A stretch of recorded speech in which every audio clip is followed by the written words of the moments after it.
Good evening, everyone, and welcome to Musica Sacra's first virtual performance. Back in March, we were celebrating the 60th anniversary of Musica Sacra and Mary Beekman's 40th year as our conductor. But unfortunately, due to the shutdowns and the pandemic, we were forced to cancel all further concerts of last season. The board was determined to make something of this 2020-2021 season and put on concerts in whatever format we could manage in order to continue the mission of Musica Sacra, sharing choral music and the emotions and sentiments that it brings, and the sense of community that is inherent in choral music that is so desperately needed in these days.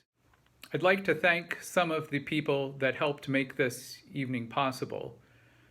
For one, the City of Cambridge very generously offered many arts organizations grants to enable them to adopt new technologies and new equipment that would be necessary in order to present concerts like this in a non-traditional format.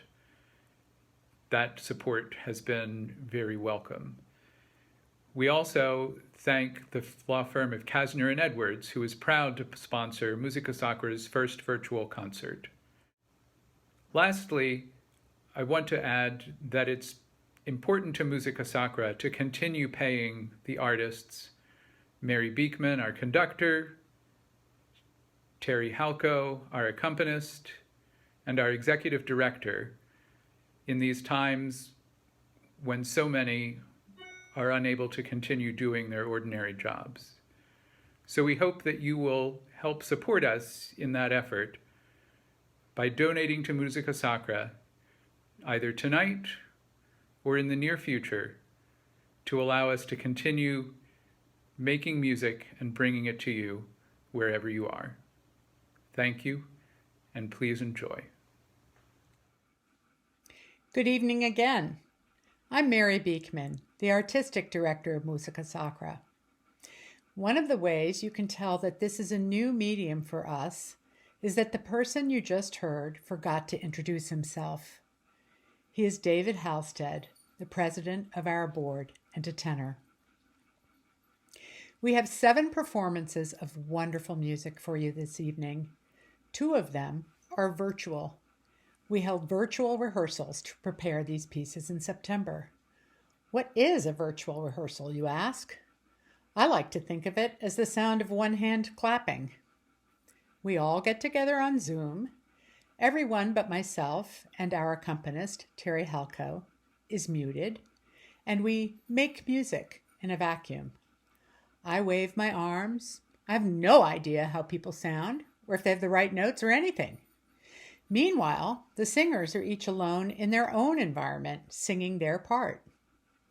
I think all of us thought this was a poor shadow of our normal work, but we have found that it's become its own thing and enjoyable.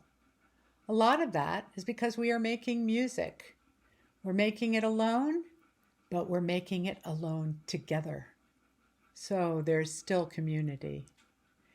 You'll know the virtual performances because we'll all be on the screen together as though it was a Zoom meeting. In addition to these virtual performances, I have selected 3 pieces this evening from recordings of prior concerts. However, we didn't want you to stare at a photo of us or something like that, so I sent a bunch of pictures to one of our altos, Terry Grisano, and she created the montages, which, since the pictures are mostly mine, I like to think are lovely. Only one of the pieces contains other images, and Terry will tell you about that when the time comes. Lastly, 2 of the pieces you will hear tonight we performed live at our usual venue, the First Church in Cambridge. We had a few brave volunteers who agreed to sing one on a part, socially distanced, in masks. So it's a smorgasbord of ways to present you with choral music. I will introduce each piece beforehand. Sorry about that. There will be more words before there's music. And after that, there will be a reading of the text or its translation by one of our singers. We hope the introduction and reading will give you some context on why you are hearing these particular pieces tonight. If not, feel free to ask me during the question and answer period afterwards. Enjoy the concert.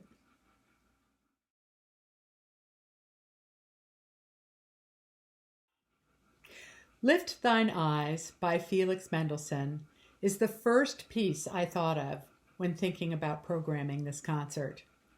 Its text is a paraphrase of the 121st Psalm, which offers assurance in times of trouble. It's part of Felix Mendelssohn's oratorio, Elijah, written in 1846 when he was just 37. He died 2 years later. Mendelssohn was a big fan of Bach and Handel and wrote this oratorio in the spirit of their larger works.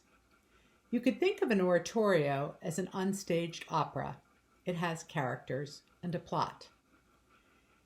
In this work, Mendelssohn underscores the directive to lift thine eyes by repeating the phrase in lines of rising arpeggios for all three voices.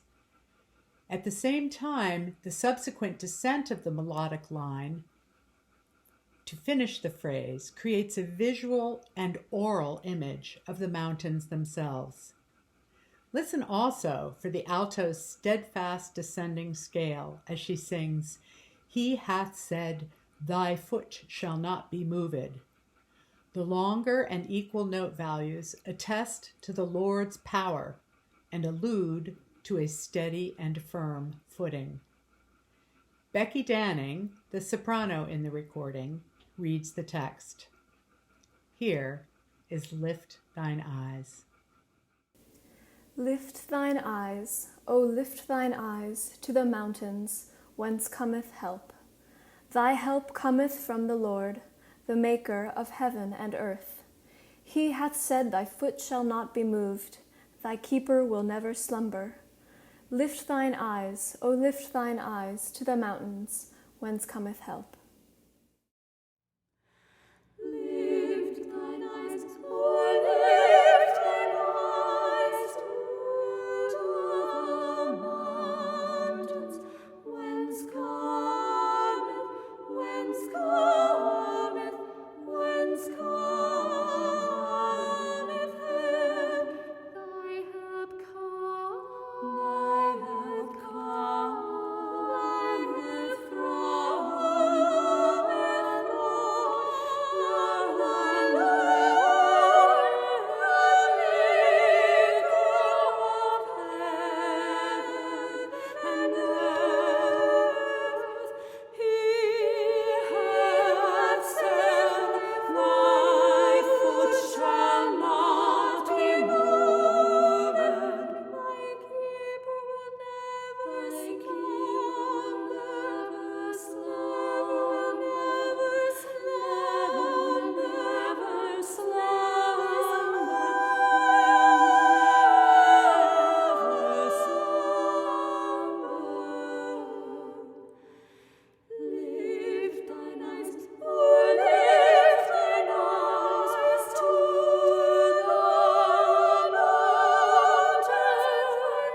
The next work you will hear is Abendlied by Josef Rheinberger, who lived from 1839 to 1901.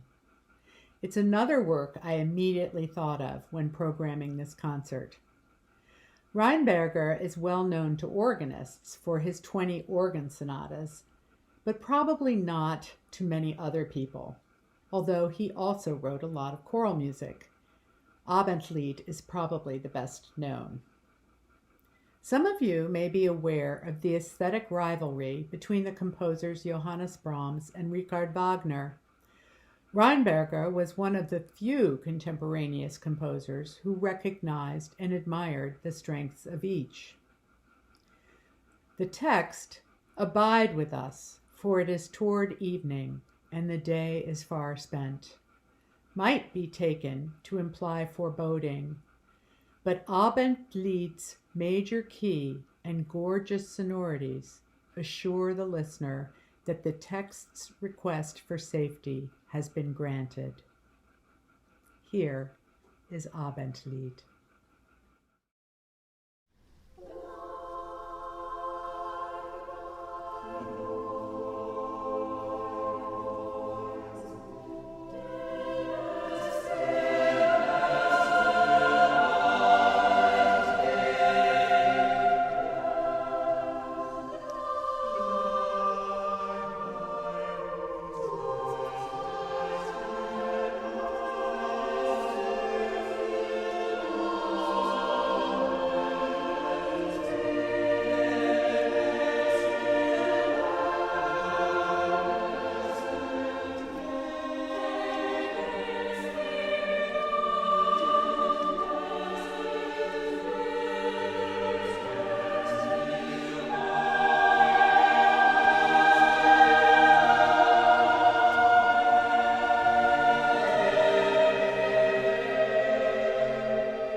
We in Musica Sacra have always loved the music of Ola Gjeilo.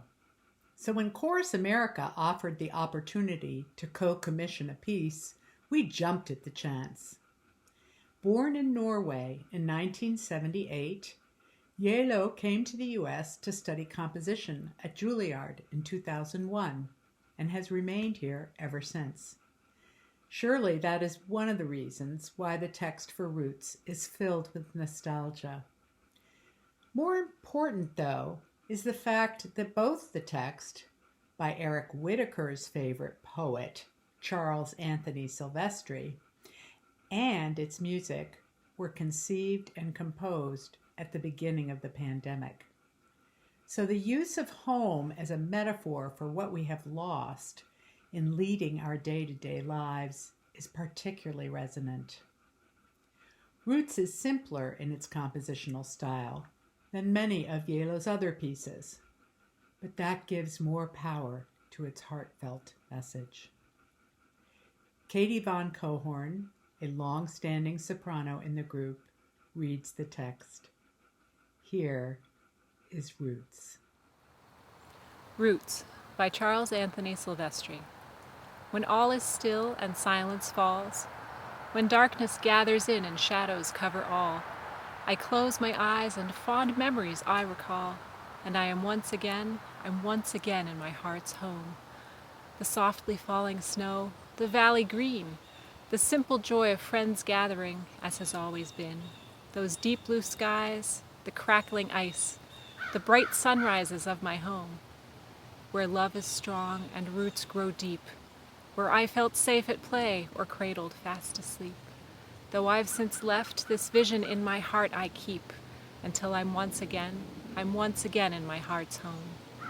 The journey beckoning, the road is long. Far have I traveled from my former home, from my spirit song. In my dreaming, hear it echoing, reminding me where I belonged. And I'm once again in my heart's home.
Like Roots, Gorecki's Broad River is a song of longing, but I have always listened to Gorecki's use of dynamics in my interpretation of this piece.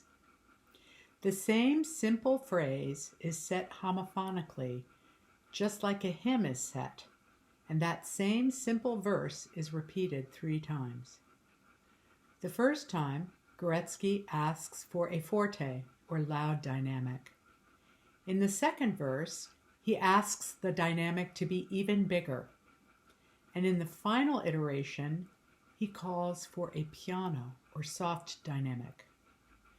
I hear in this piano dynamic an old man looking back at the virility of his youth with the wistfulness of old age's nostalgia.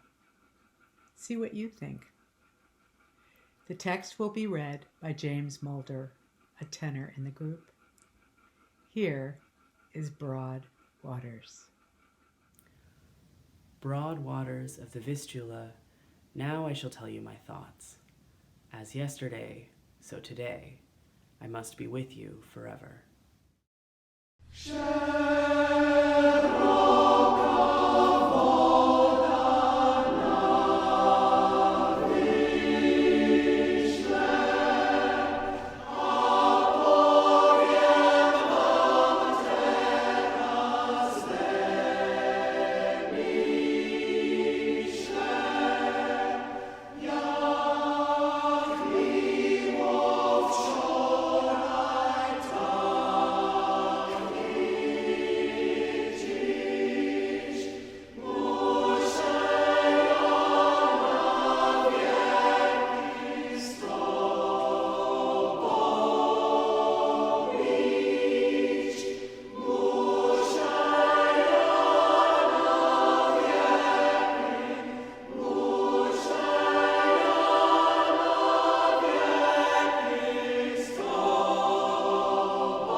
Good evening. You've reached the virtual intermission of Musica Sacra's virtual presentation Songs of Hope and Promise. My name is Kira Wilhelm, and I'm a proud board member at Musica Sacra. We're so grateful to be sharing our music with you this evening. Thank you so much for joining us. You've got about 3 minutes or so now to stretch your legs, replenish your drink, and if you're so inclined, we invite you to donate to Musica Sacra by visiting our website, musicasacra.org, and clicking on the donate button. Musica Sacra, of course, is a nonprofit, and as such, we rely heavily and are so grateful for donations from our generous supporters. So thank you if you've already donated, and thank you in advance for your future support. This presentation tonight, this virtual presentation, gives us an opportunity that we don't typically have. As you know, Cambridge, Massachusetts is the home base of Musica Sacra, and of course, most of our performances happen there. So we're pleased to be joining you wherever you are this evening. If you're just tuning in and you missed David Halstead's presentation at the beginning, David, our board president, I'll just remind you that you are watching a virtual performance presented by a Cambridge, Massachusetts-based choral group, Musica Sacra, which, as David may have mentioned, was founded in 1959. And, of course, that means the group has been around for over 60 years. And perhaps even more impressive is the fact that our wonderful director, Mary Beekman, has been with us for 41 of those years. And we're especially grateful for Mary's direction always, but in these unique times, it's her vision that is allowing us to step forward and present our music to you in creative ways that are quite unique to us. So thank you to Mary, and thanks again to all of you for being here this evening. We've got second half of the program coming up in just a few moments, so please stay with us and enjoy part 2 of our performance. And I'd like to especially invite you to stay after our choral presentations for a live Q&A session with Mary. We've been collecting your questions through the evening, and you will have the opportunity to talk with Mary about tonight's performance and about the group at large. It's a wonderful opportunity, and we'd love for you to stick with us for that. So, without further ado, please enjoy part 2 of Songs of Hope and Promise, brought to you by Mary Beekman and Musica Sacra. Thank you for being with us, and enjoy the rest of the evening.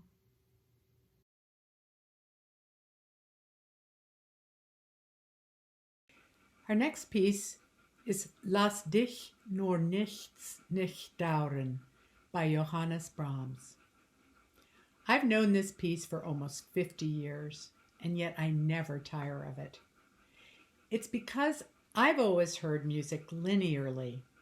That is to say, as harmonies being made up of the interplay of individual lines, rather than as a vertical procession of notes.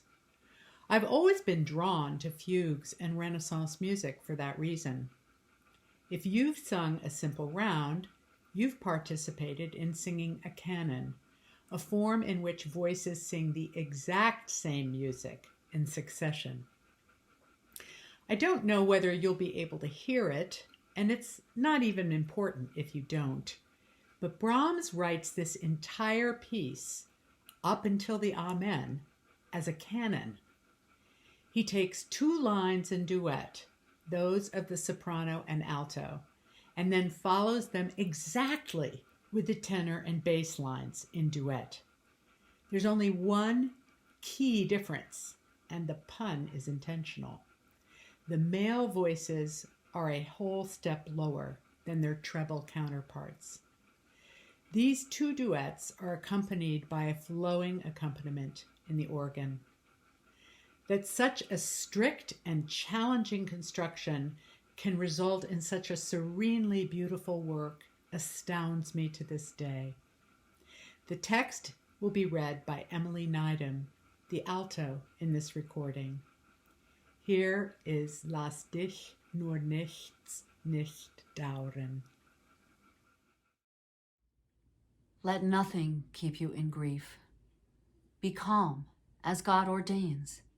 So be glad, my will. Why worry today about tomorrow? The one stands for all, who also gives you what is yours. Be in all endeavors without change. Stand firm. What God has decided, that is and must be the best.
Hi, my name is Terry Gracino, and this is my second season singing in the alto section of Musica Sacra. I've really enjoyed putting together these photo montages for this, our first concert of the 2020-2021 virtual concert season.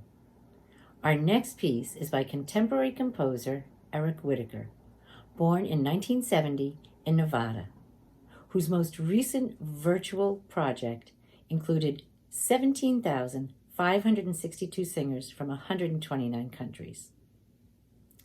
This short piece is from a set of 6 compositions entitled Animal Crackers, set to, in Whitacre's words, ridiculous animal poems, all of them crying out for musical settings. It was chosen for this evening's performance to provide a moment of levity, which is something we definitely all need right now. As a listener, I'm drawn to Whitacre's use of rhythm in this piece. You can hear the slink of the big cat through the forest. Feel the heartbeat of those who have gazed into his eyes. For the montage, we take you to the Kabini forest in India, where photographer Shaz Young spent 3 years shadowing Saya the panther, capturing the most breathtaking images, ones that mesmerized the world and became a viral internet sensation this past July. These photos are just a small sampling of what can be found in his exhibition entitled Dawn of the Panther. Saya the panther has been referred to as the real-life Bagheera, not just surviving, but thriving, living the good life in the jungle. Photographer Shaz Young has said that he will never forget the first time he looked into Saya's luminous eyes, and hopefully neither will you. Enjoy. The panther is like a leopard, except it hasn't been peppered. Should you behold a panther crouch, prepare to say, ouch! Better yet, if called by a panther, don't answer.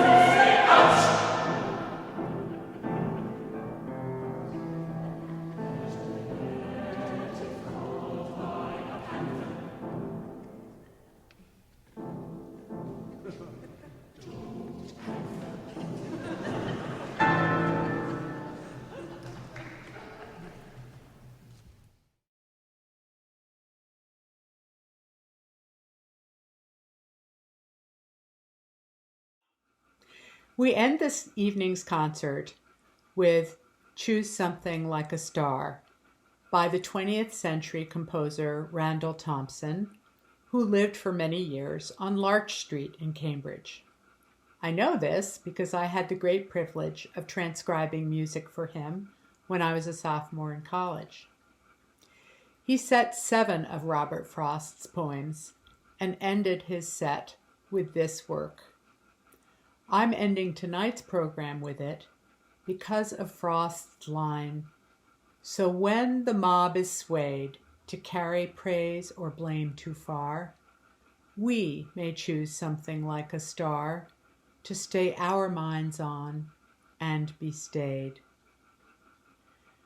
The poem has a constant tension between science and art, the brain and the heart.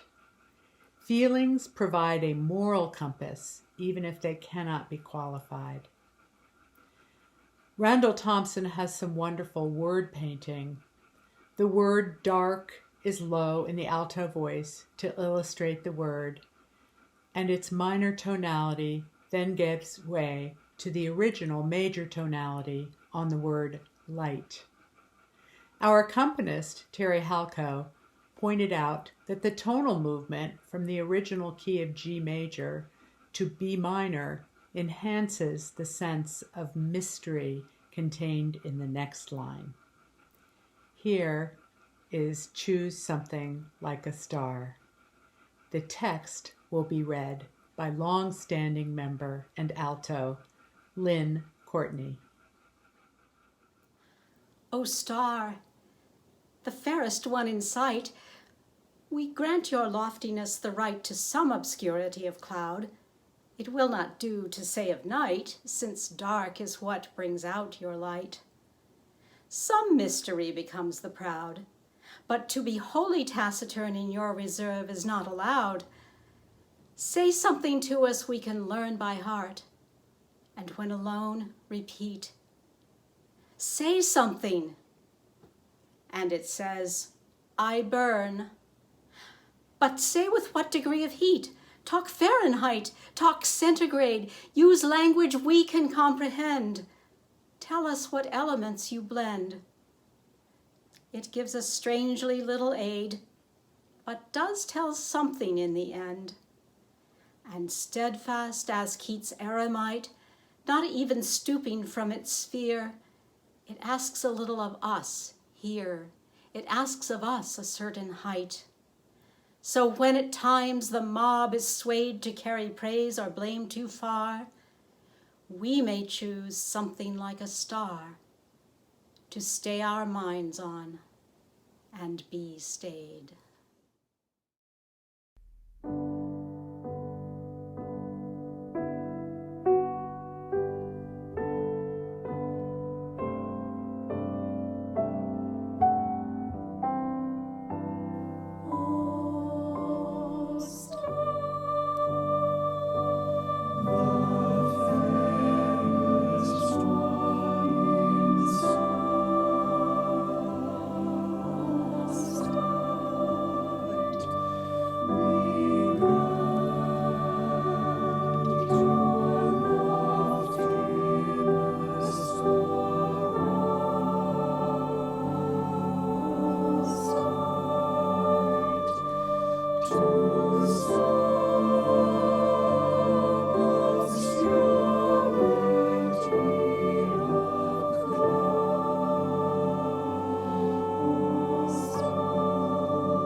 Thank you for joining us this evening. On behalf of the entire chorus and board at Musica Sacra, and on behalf of our director, Mary Beekman, we're so grateful that you were able to join us.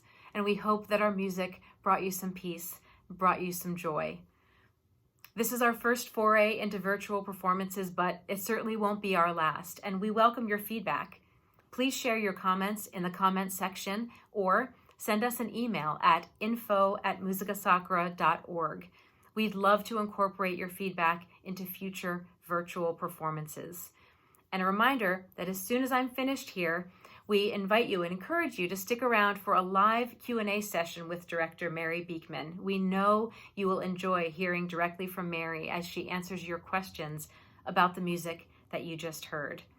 And once again, a reminder that if you're so inclined, you can donate to Musica Sacra by visiting our website, musicasacra.org, and clicking on the donate button.